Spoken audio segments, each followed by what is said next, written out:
Hoy nos sumergimos en un libro que plantea una pregunta, una pregunta que todavía hoy levanta ampollas en España. ¿Franco fue un líder digno o un villano? Ojo, no vamos a responderla nosotros. Lo que vamos a hacer es desgranar cómo este libro en concreto aborda esta cuestión tan compleja, cuál es su argumento. Y es que esta es, literalmente, la pregunta que nos lanza desde la portada el libro de Luis Antonio Eduardo Torres Piñar. Pero aquí está la clave. Su objetivo no es darnos una respuesta masticada, no, para nada. Lo que busca es explorar el dilema y de paso desafiar directamente a la persona que lo está leyendo. A ver, vamos a meternos de lleno en su propuesta. El libro, como decíamos, huye de las respuestas fáciles. Se plantea más bien como la presentación de un caso, casi como un juicio. Y de hecho lo deja clarísimo en el subtítulo.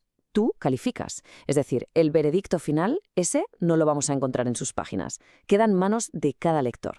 El enfoque es, la verdad, bastante original. Es como si el libro fuera un gran sumario judicial. ¿Y quién es el jurado? Pues el lector. La idea es armarnos con contexto, con datos, con pruebas históricas, para que a partir de ahí cada cual pueda formar su propio juicio. Es en el fondo una invitación a pensar críticamente, más allá de las ideas preconcebidas. Vale, pero claro, como en todo juicio, hay unas reglas. Y antes de meternos en el meollo del asunto, el autor nos pide seguir unas pautas muy concretas. Son como las reglas del juego que él establece para que el análisis sea, desde su punto de vista, lo más justo posible desde una perspectiva histórica. La metodología que nos propone tiene 3 pasos, muy claros.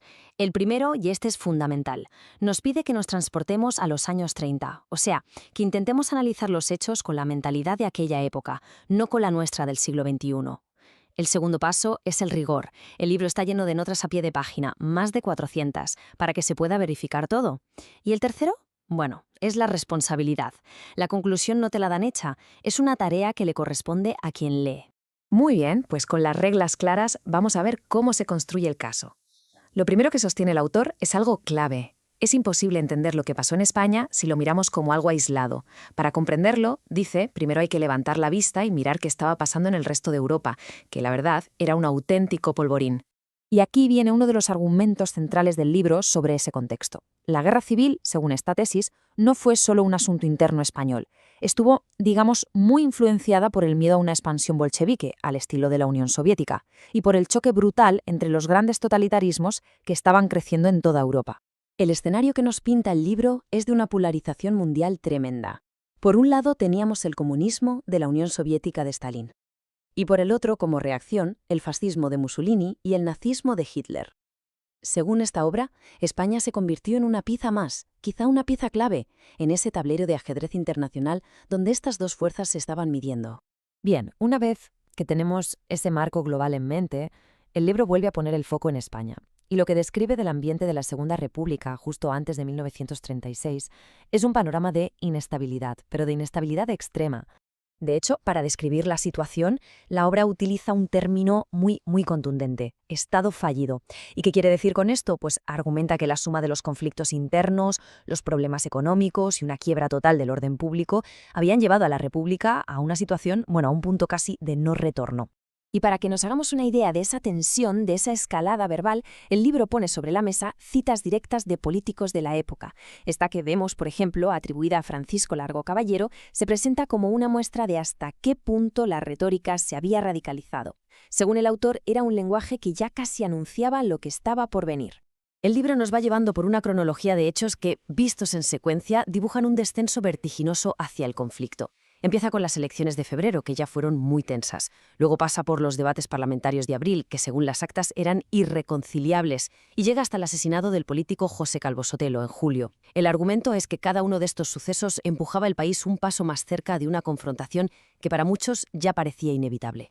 Y con todo esto sobre la mesa, llegamos al que es probablemente el corazón de la propuesta del libro, el método de la comparación. Lo que hace el autor es poner frente a frente eventos históricos que son en apariencia paralelos y nos lanza una pregunta que da que pensar. ¿Por qué la historia parece juzgarlos de formas tan distintas? Fijaos en este primer ejemplo que propone. Por un lado, el general Godet, que se rebeló contra la República en el 36 y fue ejecutado. Su sentencia, por lo general, se acepta sin más. Por otro, Luis Companys, que también se rebeló contra esa misma República en el 34 y años más tarde fue ejecutado por el franquismo. Hoy es considerado un mártir. La pregunta que deja en el aire el libro es, ¿por qué esta diferencia de juicio histórico? Y de nuevo, no da la respuesta, solo usa la comparación para que nos cuestionemos cómo funciona la memoria histórica. Y esa misma lógica la aplica a otros eventos, como los bombardeos. El de Guernica, por supuesto, es conocido en todo el mundo, un símbolo universal del horror de la guerra gracias a Picasso. Pero luego el libro presenta el bombardeo de Cabra, llevado a cabo por el bando republicano, que según se afirma en la obra causó más de 100 muertes civiles, y sin embargo es un hecho prácticamente desconocido para el gran público. De nuevo, la reflexión es sobre eso, sobre cómo se construye el relato de la historia y por qué unos hechos perduran y otros no. Y al final, la guerra termina. Con este documento, con esa frase tan escueta y tan definitiva escrita a mano, la guerra ha terminado. Es el punto y final a un conflicto devastador y el punto de partida de un régimen que duraría casi 40 años. Un régimen cuyo legado es precisamente lo que el libro nos ha estado preparando para juzgar. Así que, en resumen, este es el recorrido que propone el libro. Como hemos visto, su intención no es decirnos qué pensar. Más bien, su objetivo es darnos un dossier completo, el contexto, las pruebas, las paradojas, para que, con todas esas herramientas en la mano, seamos nosotros quienes lleguemos a una conclusión. Y con esto volvemos al punto de partida, a la pregunta inicial. Después de presentar todo su caso, la obra de Torres Piñar, en cierto modo, nos devuelve la pelota. Los argumentos están sobre la mesa, las pruebas están documentadas, pero la sentencia final, como insiste una y otra vez el libro, es algo que corresponde a cada persona. Así que la pregunta, digno o villano, queda ahí, en el aire, para la reflexión de cada cual.